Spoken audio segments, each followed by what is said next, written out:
Hello मेरे dear friends, आप सबका वेलकम है आपके अपने चैनल वेब्स एडुकेयर में। तो आज के इस वीडियो में मैं बात करूंगी प्रधान शिक्षक के रिकाउंसलिंग से रिलेटेड। तो सबसे पहले मैं आप लोगों को बता दूं, प्रधान शिक्षक का जो रिकाउंसलिंग है वो फ्रेंड्स 10 फरवरी को है। ठीक है, 10 फरवरी को जिनका भी काउंसलिंग नहीं हो पाया है प्रथम चरण एंड द्वितीय चरण में, वो तृतीय चरण के रिकाउंसलिंग में जाकर करवा सकते हैं 10 फरवरी को। 10 फरवरी को फ्रेंड्स उनका रिकाउंसलिंग होगा वैसे अभ्यर्थी का जिनका छूट गया है। जैसे प्रथम चरण का जो रिकाउंसलिंग था वो 9 दिसंबर से 13 दिसंबर था, 9 दिसंबर से 13 दिसंबर। उसके बाद जो द्वितीय चरण का रिकाउंसलिंग था वो 8 जनवरी 2025 से 9 जनवरी 2025। और इन दोनों काउंसलिंग में जो नहीं जा पाए हैं प्रथम एवं द्वितीय में, वो तृतीय रिकाउंसलिंग 10 फरवरी 2025 को जो किया जा रहा है फ्रेंड्स, उसमें वो शामिल होंगे। यानी कि लगभग ये कहा जा रहा था कि 938 जो अभ्यर्थी हैं वो प्रथम एवं द्वितीय दोनों चरणों के काउंसलिंग में अनुपस्थित रहे हैं, लेकिन 1329 अभ्यर्थियों का जो काउंसलिंग है वो पूरा नहीं हो पाया है।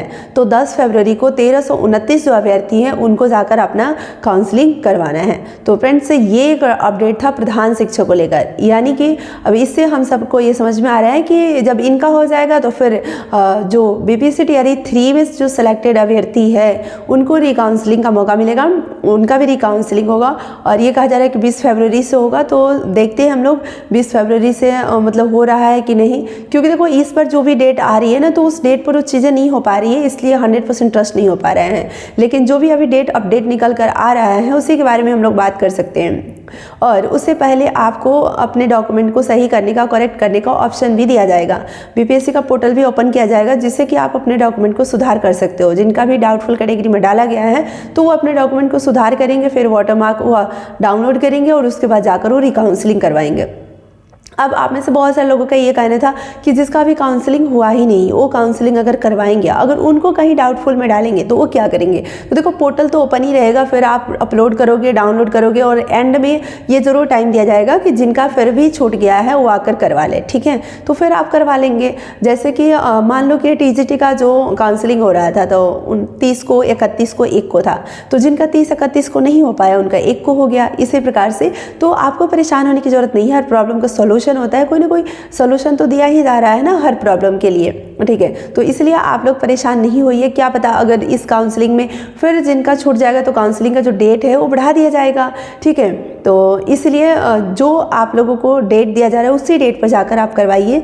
OTP वगैरह का प्रॉब्लम है तो आप अपने मोबाइल में देख लीजिए क्या प्रॉब्लम है, घर पे ही चेक कर लीजिए कि OTP आ रहा है कि नहीं आ रहा है। नहीं तो अपने सेंटर से जाकर संपर्क कीजिए। आधार में किसी प्रकार का अगर आप चेंज करवाए हो या हो सकता है जो नंबर आप डाले हो नंबर आपको याद नहीं हो, जो भी है वो अपडेट करवा कर रखो। नंबर आपका अपडेट होना चाहिए, वो मोबाइल आपके पास में होना चाहिए। ठीक है, मोबाइल आपका रिचार्ज होना चाहिए, क्योंकि बहुत सारे लोग ऐसे बोल रहे थे कि मेरा फ़ोन रिचार्ज नहीं, इस वजह से मेरा मैसेज नहीं आया। ठीक है, तो ऐसा नहीं है, मेरा फ़ोन तो रिचार्ज था, मेरे फ़ोन पर OTP भी आ रहा था, सब कुछ आ रहा था, लेकिन फिर भी काउंसलिंग के लिए मेरा मैसेज नहीं आया था। मैं वहाँ गई भी, मेरा जो एडमिट कार्ड है उसका भी उन लोगों ने फ़ोटो लेकर पटना सेंड किया, उसके बावजूद भी मेरा नहीं आया था मैसेज। काउंसलिंग के लिए स्लॉट का मैसेज नहीं आया था, तो बिना स्लॉट का मैसेज आए ही मेरा काउंसलिंग हुआ और सब कुछ अच्छे से हुआ। OTP आया, मेन OTP मस्ट है। ठीक है, OTP आना चाहिए। और एक जगह किसी ने कमेंट्स करा था कि बिना OTP का उन्होंने काउंसलिंग कर दिया है और रिसीविंग भी मुझे दे दिया। तो कोई नहीं, आपको परेशान होने की ज़रूरत नहीं है। ठीक है, और आगे जो भी चीज़ें होगी, आपका सिलेक्शन हुआ है तो आपको ये नहीं डरना है कि आपको बाहर कर दिया जाएगा, इस बात से आपको नहीं डरना है। ठीक है, चलिए दूसरी और मैं अपडेट की बात कर लेती हूँ कि ये कहा जा रहा है कि जो मतलब हमारा BPSC Tier 3 में सेलेक्टेड कैंडिडेट है, ठीक है, इनका जो परीक्षा यानी कि जो परिवीक्षा अवधि होता है ना, परिवीक्षा अवधि प्रोबेशन पीरियड, वो 2 ईयर का था, अब 1 ईयर का कर दिया गया है। अब 1 ईयर का रहेगा। ये 2025 में अपडेट किया गया है और ये पत्र जो है वो आप लोगों ने देख भी लिया होगा, वायरल हुआ था। तो कोई बात नहीं, अगर नहीं भी देखे होंगे तो आप परिवीक्षा पीरियड जो है 1 ईयर का हो गया। देखो परिवीक्षा पीरियड का मतलब ये होता है, प्रोबेशन पीरियड का मतलब ये होता है कि ये आपकी नौकरी अभी पक्की नहीं है, कच्ची है। ठीक है, 1 साल आपका परीक्षा हो रहा है और एक तरह से ये समझो कि देखा जा रहा है, आपका जांच किया जा रहा है कि आप सही तरीके से काम कर रहे हो कि नहीं, आप सरकारी कर्मचारी बनने लायक सच में हो कि नहीं। और अगर सही सलामत सब कुछ अच्छे से आप काम करते हो, आपके ऊपर किसी प्रकार का कोई आरोप नहीं लगता है, तो फिर आपको मतलब कि जो ओरिजिनल ज्वाइनिंग लेटर है वो दिया जाता है, फिर आपकी नौकरी पक्की हो जाती है। ठीक है, तो प्रोबेशन पीरियड में अगर कुछ गलत काम करते हो, आपके ऊपर बड़े कोई आरोप लगाए जाते हैं, तो आपको सेवा से मुक्त भी किया जा सकता है। इसलिए 1 साल जो आपका प्रोबेशन पीरियड होगा, इसमें आपको बचकर रहना होगा। अपने गाँव घर मोहल्ले से किसी से लड़ाई झगड़े नहीं करने होंगे, कोई आपके ऊपर केस वगैरह ना करे, इन सब चीज़ों से आपको बचकर रहना होगा प्रोबेशन पीरियड में। ठीक है, इन बातों का ध्यान रखना होगा बस।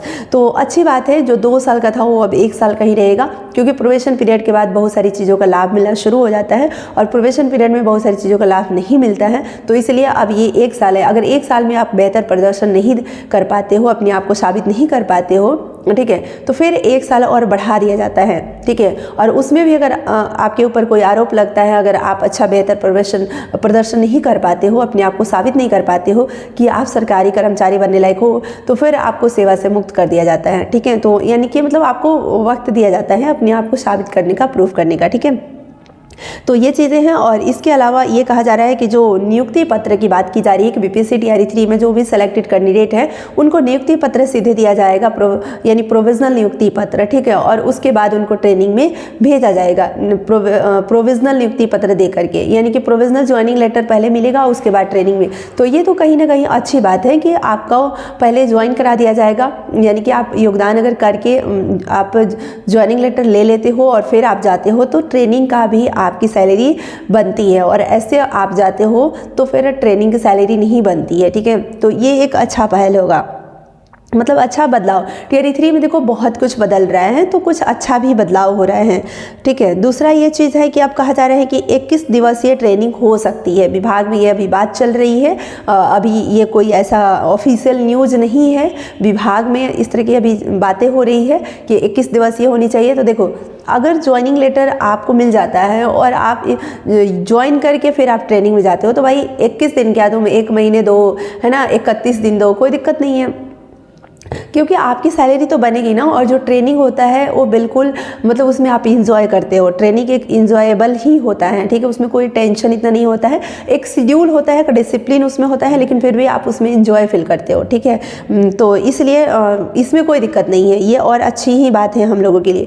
कहा जा रहा था कि 22 मार्च को नियुक्ति पत्र बांटा जाएगा, लेकिन इस पर कोई सहमति नहीं बन पाई है अभी तक का यही अपडेट है जो आप लोगों के साथ मैंने शेयर किया।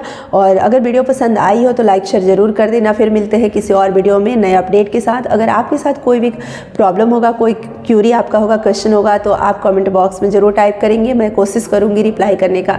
Thank you so much. इस वीडियो में इतना ही, फिर मिलते हैं अगले वीडियो में नेक्स्ट अपडेट के साथ। Thank you so much.